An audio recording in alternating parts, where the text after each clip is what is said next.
இந்த காடு தான் எங்களுக்கு எல்லாம். நான் இந்த காட்டுக்கும் இங்க இருக்கிற மக்களுக்கும் ராஜா.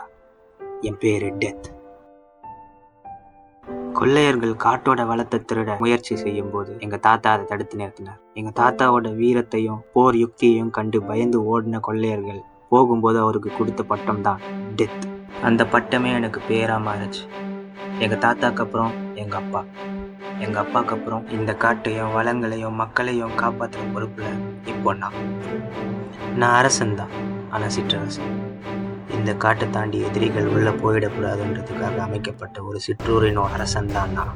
எங்களோட வேலையே எங்க மன்னர், மக்கள் மற்றும் எங்களோட வளங்களை பாதுகாக்கிறது தான்.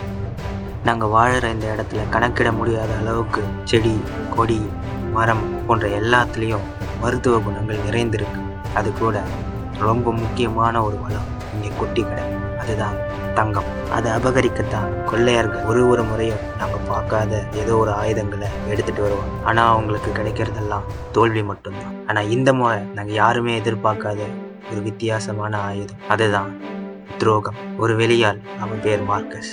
நல்லவன் மாதிரி நடிச்சு எங்களோட பழகி ரகசியங்களை தெரிஞ்சுக்கிட்டு நாங்கள் சாப்பிட்ற சாப்பாட்டில் விஷத்தை கலந்து எங்கள் மக்கள் எல்லாரையுமே கொண்டுட்டான். என்னதான் மார்க்கஸ் ரகசியங்களை தெரிஞ்சுக்கிட்டாலும் அதை முழுசா தெரிஞ்சுக்கல. அதுதான் அவன் பண்ண பெரிய தப்பு. என் மக்கள் எல்லாரும் இறந்துட்டாங்க. ஆனா நான்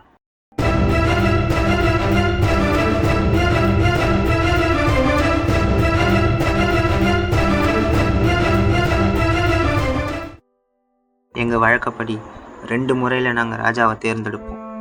ஒன்று, போட்டியிட்டு ஜெயிக்கணும். 2வது, காட்டோட மிக கொடிய விஷயம் இருக்கக்கூடிய நாகத்தின் நஞ்சை உண்டு ஒரு நாள் உயிர் தப்பிக்கணும். நான் அதில் 2வது முறையில் இந்த காட்டுக்கு ராஜாவாக மாறேன். இந்த ரகசியம் வெளியாட்களுக்கு தெரியாது. என் மக்கள் துரோகத்தினால அநியாயமாக இறந்துட்டாங்க. இதுக்கெல்லாம் அந்த மார்க்கஸ் பதில் சொல்லியா? அதுக்கு நான் இந்த காட்டை விட்டு வெளியே போகணும். ஆனால் மார்க்கஸோட சதி திட்டத்தால் நாங்கள் எல்லாம் இறந்துட்டோம்னு நினச்சி கொள்ளையர்கள் உள்ளே வர ஆரம்பித்தாங்க. எதிரில் எவன் வந்தாலும், ஏன் அந்த யமனே வந்தாலும் நான் இந்த காட்டை விட்டு தப்பிப்பேன், எல்லாரையும் கொன்னுட்டு.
இது வெறும் ஆரம்பம்தான்.